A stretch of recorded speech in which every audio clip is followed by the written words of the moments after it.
Joining me now, Congresswoman Jasmine Crockett of Texas. She's a member of the House Oversight Committee. Congresswoman, welcome back to the Sunday show. It's been a long time since we've spoken. So can I just get your reaction to what we've been seeing through Elon Musk's wrecking ball through the federal government, and specifically through this news coming out of USAID tonight that 2,000 people will find out today that they've been fired?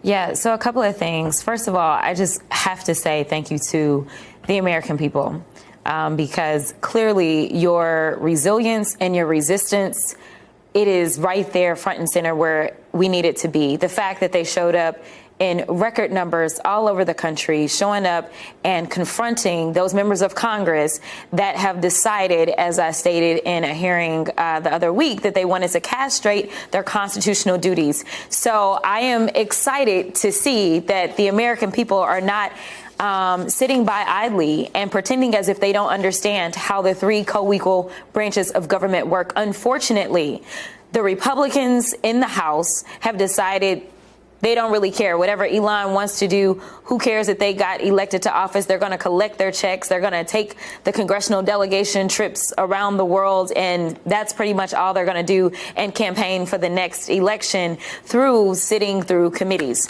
But at the same time, we know that Elon Musk supposedly does not have any authority whatsoever, according to the White House, at least in their court filings. But the idea that this guy thinks that he can go in and send out an email to the entire federal government and have everyone report to him, when at the same time they're saying that he has no authority, is bewildering to me. But I'm going to tell you who also has shocked me. Some of the leaders of these organizations that have said, we are not going to relinquish our duties. We understand our jobs. We understand that these people report to us and they don't report to Musk. And so with that, I do want to applaud anybody that at this moment has the audacity to actually do what they were either elected to do or do exactly what they are paid to do. Congresswoman, there are a lot of people who still are out there wondering, where's the fire and the fight from elected Democrats? Where are they? Why aren't they bringing, fighting fire with fire? Do you agree with that? Do you agree with that critique? And two, do you think the Democrats in Congress are getting better at pushing back against what's happening? I think that we're struggling from a lot of the things that we struggled from during the campaign, which was that we may be pushing back, but that doesn't necessarily mean that people can hear us or see us. Some of us have the ability to be a little bit more amiable when it comes to working in different types of platforms, and therefore you end up being seen a lot more. I will tell you that I have conversations consistently, day and night. There are so many chats that we have where we are talking about what we're going to do, and we're talking about what we are doing.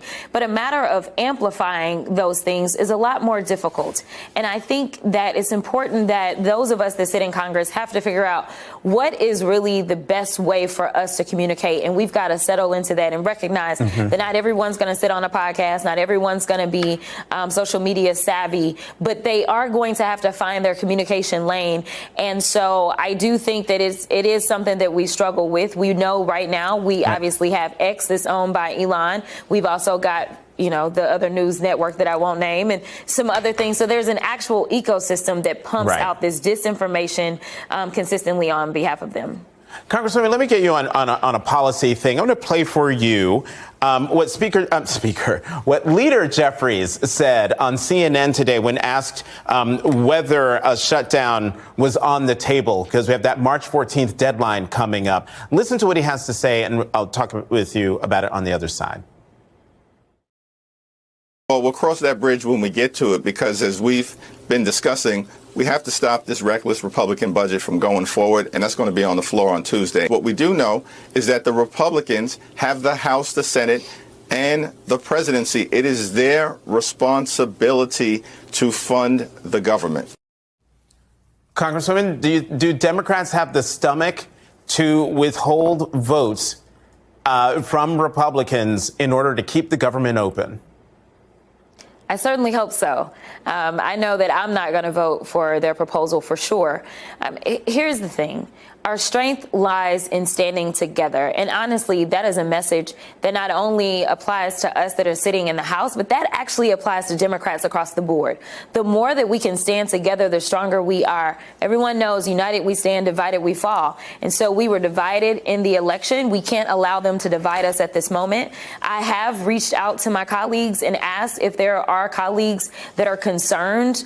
Talk to me about what those concerns are, because I want to make sure that we can provide cover for them if they have concerns and feel as if they are compelled to vote for this budget. But the leader is absolutely correct. And I hate the headlines that keep saying the Democrats may shut the government down. This isn't up to the Democrats, right? We're not the ones that are going to shut the government down. The question is if we will do everything to keep the government open. But right now they have a Trump trifecta. So when and if the government shuts down, it is going to be on Trump and his minions. It is not going to be on us as Democrats, because we weren't elected to gut Social Security, to gut Medicaid and Medicare, to gut USAID, to gut any of these programs that they're going after. We didn't. That's not what we campaigned on. So that's not what we're going to do.